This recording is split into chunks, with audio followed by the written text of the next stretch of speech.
سامعین، ہماری ویڈیو میں آگے بڑھنے سے پہلے ہمارے چینل کو ضرور سبسکرائب کر لیجئے تاکہ ہماری آنے والی نئی ویڈیوز سب سے پہلے آپ کے پاس پہنچتی رہے۔ نعرہ تکبیر کے ساتھ استقبال کیجیے۔ نعرہ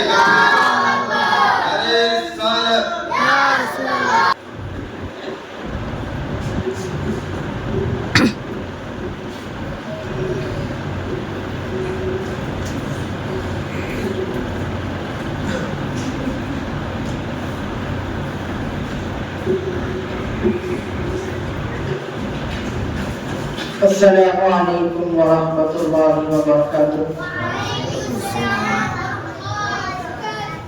نحمده ونصلي على رسوله الكريم، اما بعد، قال الله تبارک وتعالى في القرآن المجيد والفرقان الحميد، فأعوذ بالله من الشيطان الرجيم، بسم الله الرحمن الرحيم، سبحان الذي أسرى بعبده ليلا من المسجد الحرام إلى المسجد الأقصى، صدق الله العظيم وصدق الرسول النبي الكريم، ونحن على ذلك من الشاهدين والشاكرين، والحمد لله رب العالمين۔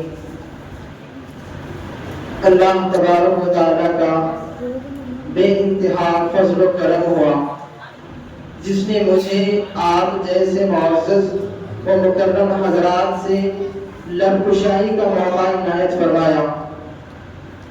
میں اپنے آپ کو بہت ہی خوش نصیب سمجھتا ہوں کہ اس بابرکت رات میں مجھے آپ سے چند منٹ کہنے کی گفتگو کرنے کا موقع دیا گیا۔ صدر صاحب کا حکم ہوا آپ کی حقوق کی تکمیل کے لیے بیٹھا ہوں، ورنہ میرا ارادہ نہیں ہے کہ آپ سے کچھ کہوں، لیکن حضرت کا حکم تھا، ان کے حکم کی تکمیل کے لیے بیٹھا ہوں۔ آپ بور نہ ہو جائیں اس لیے خیرات کلام پاک سے ابتدا کی گئی اور نعتیں بھی پانچوں بچوں نے آپ کو نعتیں سنائی۔ اس کے بعد 5-10 منٹ مختصر آپ سے گفتگو کروں گا شب معراج کے عنوان سے۔ اس کے بعد پھر نعتوں کا سلسلہ جاری رہے گا اور آپ کو اصل بیان حضرت مولانا عبدالجلیل صاحب قاسمی کا بیان سننا ہے۔ شب معراج پر آپ لمبی گفتگو کریں گے اور میں آپ کے سامنے مختصر بتا کے آپ سے رخصت ہو جاؤں گا۔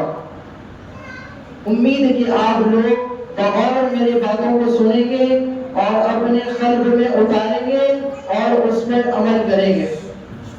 ایسا نہ ہو کہ آپ مسجد میں بیٹھیں اور میں آپ سے خطاب کرتا ہوں، آپ سنتے رہیں اور مسجد سے باہر نکلنے کی بعد میری باتیں آپ کے دل سے نکل جائیں۔ ایسا نہیں ہونا چاہیے۔ میرے باتوں کو آپ اپنے دل میں جما لیجئے، اس کا گھر بنا دیجئے اور اس پر عمل کرنے کی پوری کوشش کیجئے۔ کسی نے ہر کام کا کوئی نہ کوئی مقصد ہوتا ہے۔ فون کسی نے ایجاد کیا ہے تو اس کا مقصد ہے، کوئی آدمی اپنے پاس فون رکھتا ہے تو اس کا مقصد ہے کہ دور رہنے والوں سے بات ہو جائے، چند ہی لمحوں میں بات ہو جاتی ہے۔ اصل مقصد تو فون کا ہی ہے، اور دیگر بہت سے مقاصد ہیں، لیکن اصل مقصد فون کا ہی ہے۔ کسی نے گاڑی ایجاد کی ہے تو گاڑی بنانے کا مقصد یہ ہے کہ ایک جگہ سے دوسری جگہ پہنچنے کے لیے اس سے سہولت ہوتی ہے۔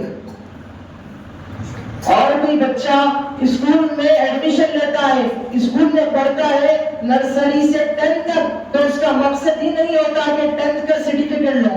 اس کا مقصد ہوتا ہے کہ میں فیوچر میں لائر بنوں، انجینئر بنوں، ڈاکٹر بنوں، سائنسدان بنوں۔ تو اسی لیے ہر چیز کا کوئی نہ کوئی مقصد ہوتا ہے، ہر کام مقصد کے تحت کیے جاتے ہیں۔ اسی طرح بیان کا مقصد یہ ہے کہ آپ کو اعمال پر ابھارا جائے، آپ کو عبادات کی طرف راغب کیا جائے اور آپ کے ایمان کے جذبے کو، حرارت کو تازہ کیا جائے۔ بیان کا یہ مقصد ہے، اور آپ بیان سن لیں اور اس کو اپنے دل سے نکال دیں، ایسا مت کیجیے، اس پر عمل کیجیے اور اس مقصد کو پورا کیجیے جو مقصد کے لیے باتیں آپ سے کہی جا رہی ہیں۔ زیادہ وقت نہیں لوں گا ورنہ آپ لوگ بیزار ہو جائیں گے. چند منٹ میں اپنی بات مکمل کر کے آپ سے رخصت ہو جاؤں گا کیونکہ مجھے اور ایک بھی جگہ جانا ہے. اسی لیے صدر صاحب کے حکم کی تکمیل کے لیے صرف بیٹھا ہوں. اسلامی مہینوں کے اعتبار سے یہ رجب کا مہینہ ہے. رجب کی 27ویں شب پہ حضور صلی اللہ علیہ وسلم عرش الہی پر تشریف لے گئے. لغت میں معراج کے معنی ہے عروج کے، انتہائی عروج کے معنی ہے معراج کے. بہت سے انبیاء علیہ السلام کو معراج نصیب ہوئی. حضرت ابراہیم علیہ السلام کو نمرود آگ میں معراج نصیب ہوئی. حضرت یوسف علیہ السلام کو کنویں میں معراج نصیب ہوئی. حضرت سلیمان علیہ السلام کو ہوائی تخت پر معراج نصیب ہوئی. لیکن سرکار دو عالم صلی اللہ علیہ وسلم کو معراج عرش الہی پر نصیب ہوئی. اللہ تبارک و تعالیٰ نے اپنے محبوب کا دیدار کرنا چاہا اور آپ کو ایک قیمتی اور بہترین انعام اعلیٰ شے سے نوازنے کا ارادہ کیا. اللہ تبارک و تعالیٰ نے تمام احکام کو فرش پر نازل کیے. روزے کو فرش پر نازل کیا، زکات کے تمام مسائل کو فرش پر نازل کیا، تمام احکام کو فرش پر نازل کیا. لیکن جب نماز کی باری آئی تو اللہ تبارک و تعالیٰ نے عرش الہی پر بلا کر نماز کا تحفہ دیا. کیونکہ اعلیٰ چیز کو، اعلیٰ شے کو اعلیٰ ہی جگہ عطا کیا جاتا ہے. اسی اللہ تبارک و تعالیٰ نے نماز کا تحفہ عرش الہی پر بلا کر دیا ہے. آج ہمیں اللہ نے اور اس کے حبیب نے ہمیں نماز کا تحفہ دیا. ہم کسی کے تحفے دینے پر ہم کیا کرتے ہیں؟ اس کا شکریہ ادا کرتے ہیں نا. لیکن ہم آج کی رات میں دیکھا جاتا ہے، یہ بات کہنا ضروری سمجھتا ہوں، میں نوجوانوں کو دیکھتا ہوں کہ آج کی رات کو صرف جاگ لینا ہی کافی ہے سمجھتے. چاہے کسی کام میں مجبور ہو کر جاگ لے، یا گاڑیوں پر پھر کر جاگ لے، یا پان ڈبے پر ٹھہر کر جاگ لے، ہوٹلوں میں چائے چسکے سے مزے لیتے ہوئے رات کو گزار لے. بس رات گزارنا نہیں ہے. آپ کو اگر نیند آئے تو سو جائیے، اگر نیند نہیں آ رہی ہے تو قرآن کی تلاوت کیجیے، اپنے گھروں میں درود پاک کی محفل جمائیے اور اللہ کی عبادت کثرت سے کیجیے اور اللہ ان کے حبیب کا شکر ادا کیجیے کہ اللہ نے ہمیں اتنا عظیم اور اعلیٰ تحفہ دیا ہے. حضور صلی اللہ علیہ وسلم ام ہانی کے گھر آرام فرما رہے تھے. ام ہانی حضرت علی رضی اللہ تعالیٰ عنہ کی بہن ہے. آپ صلی اللہ علیہ وسلم ان کے گھر میں آرام فرما رہے تھے. خواب اور بیدارگی کی ملی جھولی کیفیت میں تھے. اللہ تبارک و تعالیٰ نے حضرت جبرائیل علیہ السلام کو حکم دیا کہ میرے محبوب کو عرش پر لے کر آؤ. حضرت جبرائیل علیہ السلام آسمانوں سے اترے، آپ صلی اللہ علیہ وسلم کے پاس تشریف لائے. دروازے سے اندر نہیں آئے بلکہ گھر میں چھت سے تشریف لائے. اور آپ نے سوچا کہ حضور کو دوسرے لوگوں کی طرح جگانا تو یہ تو خلاف نبوی کے خلاف ہے. تو آپ نے آپ صلی اللہ علیہ وسلم کو پر لگا کر جگا دیا. آپ صلی اللہ علیہ وسلم کی نیند بیدار ہو گئی اور آپ کو بیر زمزم کے پاس لے جایا گیا اور حضرت جبرائیل علیہ السلام اور حضرت میکائیل علیہ السلام نے آپ صلی اللہ علیہ وسلم کا قلب نکالا اور اس کو زمزم کے پاک پانی سے دھو دیا اور اس کو ویسے ہی درست کر دیا. اور اس کے بعد آپ صلی اللہ علیہ وسلم براق سواری پر سوار ہو کے مسجد اقصی پہنچ گئے. براق جانور جو خچر سے چھوٹا ہے اور گدھے سے تھوڑا بڑا ہے. آپ صلی اللہ علیہ وسلم مسجد اقصی پہنچ گئے اور وہاں پر تمام انبیاء علیہ السلام کی امامت فرمائی. اور وہاں سے کیسا ہے اللہ رب العزت بہتر جانتا ہے کتابوں میں لکھا ہے کہ وہ اللہ کی سیڑھی تھی یا کوئی دوسرا ذریعہ اختیار کیا آپ کے حبیب کو بلانے کے لیے، وہ اللہ بہتر جانتے ہیں۔ نبی علیہ السلام جب پہلے آسمان پر پہنچے تو حضرت آدم علیہ السلام سے ملاقات ہوئی، دوسرے آسمان پر جب پہنچے تو حضرت عیسیٰ علیہ السلام سے ملاقات ہوئی، تیسرے آسمان پر جب پہنچے حضرت یوسف علیہ السلام سے ملاقات ہوئی، چوتھے آسمان پر جب پہنچے حضرت ادریس علیہ السلام سے ملاقات ہوئی، پانچویں آسمان پر جب پہنچے حضرت ہارون علیہ السلام سے ملاقات ہوئی، چھٹے آسمان پر جب پہنچے حضرت موسیٰ علیہ السلام سے ملاقات ہوئی، ساتویں آسمان پر جب پہنچے حضرت ابراہیم علیہ السلام سے ملاقات ہوئی۔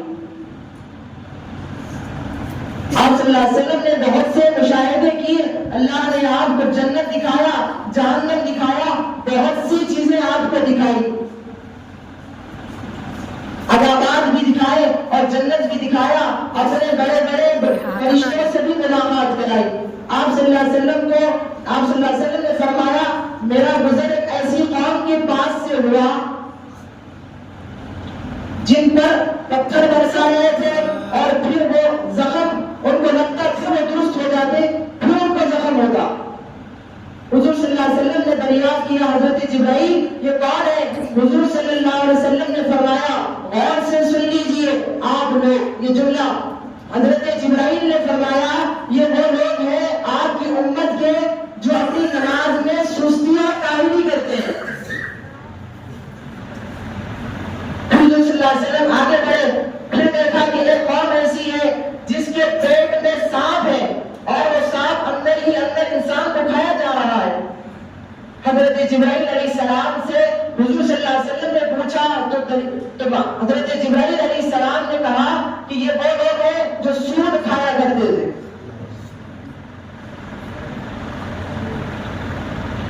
اور بہت سے آپ صلی اللہ علیہ وسلم نے مشاہدے کیے، میں تفصیل سے نہیں بولنا چاہتا ہوں کیونکہ خطیب صاحب آ چکے ہیں، 2-4 منٹ میں اپنی بات کو مکمل کر دوں گا، تفصیل سے معراج کے واقعے پر آپ روشنی ڈالیں گے۔ پھر آپ اللہ کی عرش الہی پر پہنچ گئے، حضرت جبرائیل 7 آسمان کے پاس رک گئے اور کہا کہ میں آگے نہیں جا سکتا، آگے میری انٹری نہیں ہے، میرے پیر جل جائیں گے اگر میں آگے جاؤں گا۔ حضرت جبرائیل علیہ السلام نہیں رکے، آپ صلی اللہ علیہ وسلم عرش الہی پر پہنچ گئے اور اللہ کے درمیان اور آپ کے درمیان گفتگو ہوئی، اور اللہ نے قرآن میں اس کا تذکرہ کیا، قاب قوسین کے اتنا قریب ہو گئے کہ 2 کمان جس طرح قریب ہوتے ہیں اس طرح اللہ اور ان کے حبیب قریب ہو گئے، دونوں میں گفتگو ہوئی اور اللہ نے نماز کا تحفہ آپ کو دے دیا۔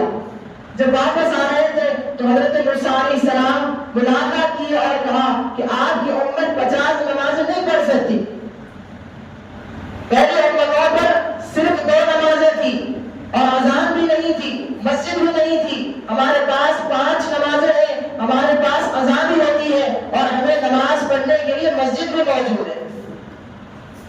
حضرت موسیٰ علیہ السلام کے کہنے پر حضور صلی اللہ علیہ وسلم ایسی اللہ کے پاس جاتے گئے اور 5 نمازوں کو معاف کرا کر آتے گئے، آخر میں 5 نمازیں باقی رہ گئی۔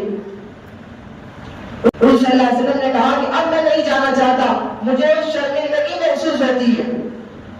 تب موسیٰ علیہ السلام کا جملہ سنی، انہوں نے کہا تھا کہ آپ کی امت 5 نمازیں بھی نہیں پڑھے گی۔ حضور صلی اللہ علیہ وسلم نمازوں کا تحفہ لے کر نیچے آ گئے، صحابہ کو اس کی خوشخبری سنائی تو صحابہ خوشی سے جھوم اٹھے کہ اللہ سے مانگنے کا ہمیں واسطہ اور وسیلہ مل گیا۔ لیکن ہم آج دیکھتے ہیں کہ ہم نمازوں سے کس طرح غافل ہیں، کام و کاروبار میں کس طرح مصروف ہیں۔ 5 منٹ آپ دکان بند کر دیں گے تو لاکھوں کا نقصان نہیں ہونے والا ہے، آپ اگر نماز کے لیے جائیں گے تو اللہ اس کے بدلے میں آپ کو ڈبل گراہک آپ کے پاس پہنچا دیں گے اور آپ کو ڈبل نفع دیں گے۔ صرف 5 سے 6 منٹ کی بات ہے۔ مؤذن اذان میں پکارتا ہے، ہم جھولوں پہ غور نہیں کرتے، حیا علی الفلاح، آؤ کامیابی کی طرف۔ نماز میں کامیابی ہے، مسجد میں کامیابی ہے، اور ہم اذان کے وقت کئی کاروبار میں جا رہے ہیں اور وہاں پر کامیابی ڈھونڈ رہے ہیں۔ کامیابی تو اللہ کے گھر میں ہے۔ علیہ وسلم عرش الہی سے واپس آئے، جب معراج سے واپس آئے تو دیکھا کہ وضو کا پانی جیسا جا رہا تھا ویسا ہی جا رہا ہے، اور دروازے کی کنڈی جس طرح ہل رہی تھی اسی طرح ہل رہی ہے۔ بہت سے لوگ پریشان تھے مکہ میں یہ کس طرح ہو گیا، مگر حضرت ابو بکر صدیق رضی اللہ تعالیٰ عنہ نے حضور کے کہنے پر بات کو سچ مان لیا، جب سے آپ کا لقب صدیق ہو گیا۔ لوگ پریشان ہوئے یہ لوہا میں کام کیسے ہو گیا، پانی جا رہا تھا اور جا ہی رہا ہے، حضور نے ساتوں آسمان میں سفر کر لیا، عرش کا بھی سفر کر لیا۔ نوجوان آج کوئی سائنسدان چاند پر پہنچ جاتے ہیں تو اس کے دیوانے ہو جاتے ہیں، میں ان کو پیغام دے رہا ہوں، مسجد رحمت للعالمین سے انہیں پیغام پہنچا رہا ہوں، ہم لوگ کے غلام ہیں جو عرش الہی تک پہنچ گئے۔ کوئی نہیں پہنچ سکتا وہاں تک، کوئی نبی نہیں پہنچ سکے نہ کوئی فرشتہ پہنچ سکا، آپ کی اور میرے آقا محمد عربی صلی اللہ علیہ وسلم عرش الہی تک پہنچ گئے۔ کس طرح ہو گیا لمحوں میں کام، یہ کسی کتاب میں لکھا ہوا نہیں ہے، یہ میں اپنے دل کا جملہ کہہ رہا ہوں، عاشقوں کا جملہ کہہ رہا ہوں۔ دنیا کیسے رک گئی تھی، میں کہہ رہا ہوں کہ حضور دنیا کے عالم کی شان ہے اور جان ہے، جب دنیا سے جان چلے گئی تھی عرش میں تو دنیا رک گئی تھی، جب حضور واپس آ گئے تو دنیا پھر سے چلنے لگی۔ ہم نماز بہت بڑی اہم چیز ہے، کوئی ولی نماز کے بغیر ولی نہیں بن سکتا، کوئی حجب نماز کے بغیر حجب نہیں بن سکتا، کوئی نبی نماز کے بغیر نہیں بن سکتے، کوئی صحابی نماز کے بغیر صحابی نہیں بن سکتے۔ مختصر دو چھوٹے سے واقعات سنا کر آپ سے خوشت ہو جائے گا، آج کا صرف یہی پیغام ہے کہ آپ اس مجلس سے اٹھے تو یہ عہد کریں کہ میں انشاءاللہ کل سے 5 وقت کی نماز پڑھوں گا۔ میں نے آپ کو شروع میں بتا دیا تھا کہ بیان کا مقصد عمل ہے، صرف سن کر وقت کو ضائع کر کے گھروں پہ جانا نہیں ہے، اصل اس کا جو مقصد ہے اگر آپ اس کو پورا کر دیں گے تو میں سمجھوں گا یہاں بیٹھنا اور آپ سے مخاطب ہونا میرا قبول ہو گیا۔ حضور صلی اللہ علیہ وسلم کے ایک صحابی ہیں حضرت ابو طلحہ رضی اللہ تعالی عنہ، جو باغ میں نماز پڑھ رہے تھے۔ باغ بڑا گنجان تھا، بہت درخت تھے، ایک پرندہ باغ میں داخل ہو گیا، پرندے کے باغ میں داخل ہونے کی وجہ سے، درختوں کی آواز آنے کی وجہ سے آپ کی نماز میں خلل پیدا ہو گیا۔